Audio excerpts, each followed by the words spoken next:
I'm going to talk about the Canadian or American perspective. Depending on your itinerary, passport is usually adequate.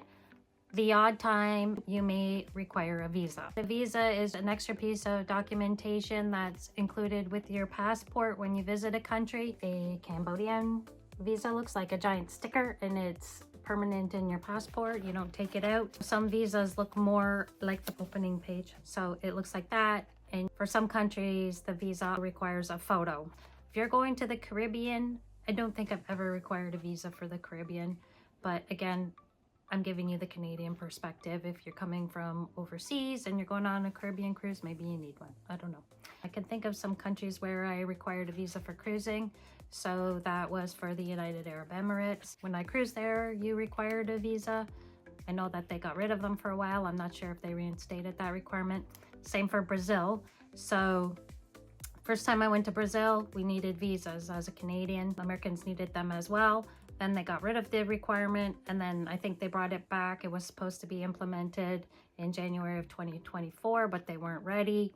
So I think they bumped it down the road till April or July. I really don't know what's going on with that right now. Where else did I need a visa for cruising? Oh, I think China. I can't remember. Anyway, UAE, Brazil. And so yeah, for Cambodia, you needed a visa. There's also an issue with visas. I'm not here to give you advice on whether or not you need a visa. That's your responsibility. Use the cruise line as your first reference, but I would also go to the official government websites.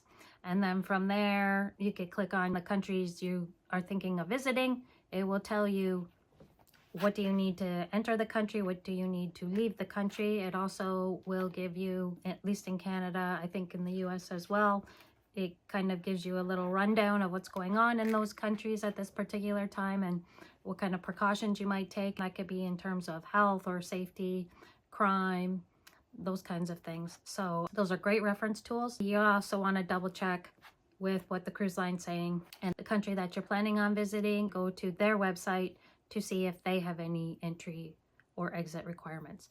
What do I mean by entry and exit requirements? That's about your passport and if a visa is required.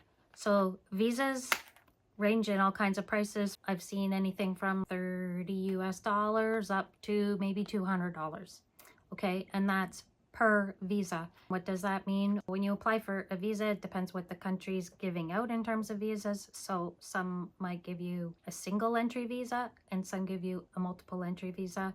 The price could vary depending on if it's single or multiple. What do I mean by that? Single entry visa lets you visit that country once. So if you're in one country and you want to go to another nearby country for the day and come back at 8 o'clock at night, well, you need another visa. On a single entry, you're not allowed back in unless you have that second visa or a multiple entry visa. So multiple entry visas usually let you go in and out of a country multiple times within a certain time frame. So that time frame might be within 21 days, it might be within 3 months, it might be 6 months. I don't know. I'm not going to give you advice on what does each country require, and that's always something that's changing. Some countries you can't get a visa on the spot. Some you can. Okay, what do I mean by entry and exit? Entry is when you enter a country for the first time, and exit is when you leave the country. So how does this tie into cruising? Well, on a cruise ship, you could be in one country one night, you get on the ship, 4 or 5 o'clock, you sail away, the next day you wake up, you're in a new country. Okay, so now you're in that country for a particular day and so on and so forth. I'm just gonna jump right into how does it work on the cruise ship. The onus is upon each traveler to know what is required or not. Make sure you take care of that ahead of time. Sometimes it can take a long time to get a visa.